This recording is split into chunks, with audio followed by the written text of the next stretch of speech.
आइए आज बात करें ओवेरियन सिस्ट के बारे में।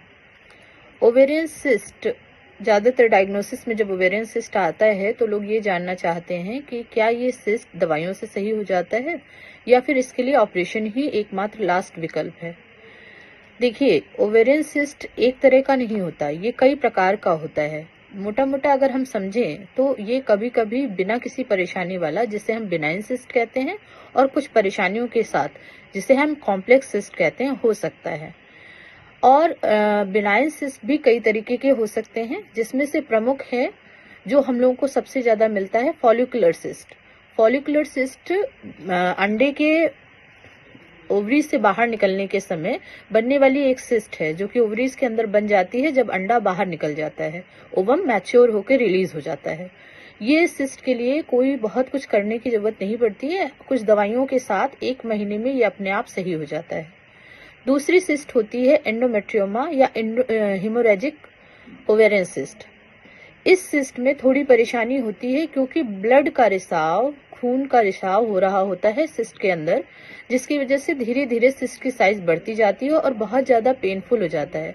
कुछ बहुत ही रेयर केसेस में अगर ये सिस्ट अपनी जगह पर पलट जाती है तो ओवरी को ब्लड का संचालन बिल्कुल बंद हो जाता है, और ऐसे हाल में ये बहुत ज्यादा दर्द वाली भी हो सकती है।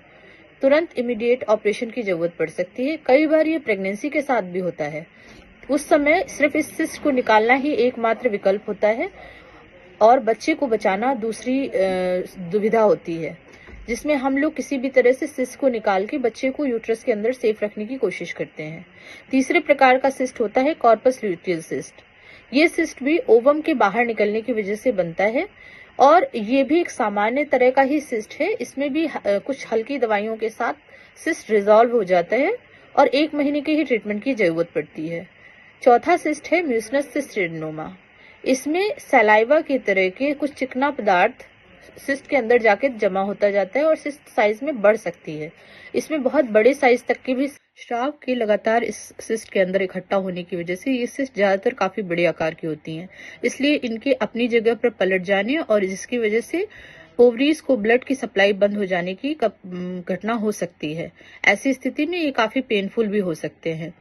ये बड़े साइज के होते हैं, ज्यादातर इन पर दवाइयों का कोई असर नहीं होता और ऐसे केस में हमें ऑपरेशन की ही जरूरत पड़ती है। इसी तरह की एक सिस्ट होती है डर्माइड सिस्ट। डर्माइड सिस्ट में तरह तरह की चीजें मिल सकती हैं। कभी कभी बाल भी होते हैं और दांत वगैरह भी होते हैं, क्योंकि इसकी जो उत्पत्ति है वो उन जर्म लेयर से होती है जिससे शरीर के बाकी अंग और चीजें बनी होती हैं। डर्माइड सिस्ट अच्छी नहीं मानी जाती है और ज्यादातर केसेस में ये इनफर्टिलिटी का एक मेजर कॉज होता है। डर्माइड सिस्ट भी ज्यादातर केस में अगर डिटेक्ट हो गया कि डर्माइड सिस्ट है तो उसको ऑपरेट ही करना पड़ता है, दवाइयों का उसके ऊपर भी बहुत ज्यादा कोई असर नहीं होता है। और last but not the least, PCOD, polycystic ovarian disease. इसमें सिस्ट छोटी छोटी होती है और ज्यादातर इन सिस्ट के बनने की वजह अंडों का सही ढंग से विकसित ना होना होता है। इस केस में हम लोग दवाइयों से काफी हद तक सुधार कर सकते हैं और सिस्ट धीरे धीरे ठीक हो सकती हैं और ओवरीज वापस से अपना फंक्शन रीगेन कर सकती हैं। तो इस तरह से आपने देखा कि सिस्ट एक तरह की नहीं होती, वो काफी तरह की हो सकती हैं और उनका मैनेजमेंट या उनका ट्रीटमेंट अलग अलग तरीके का हो सकता है। Thank you.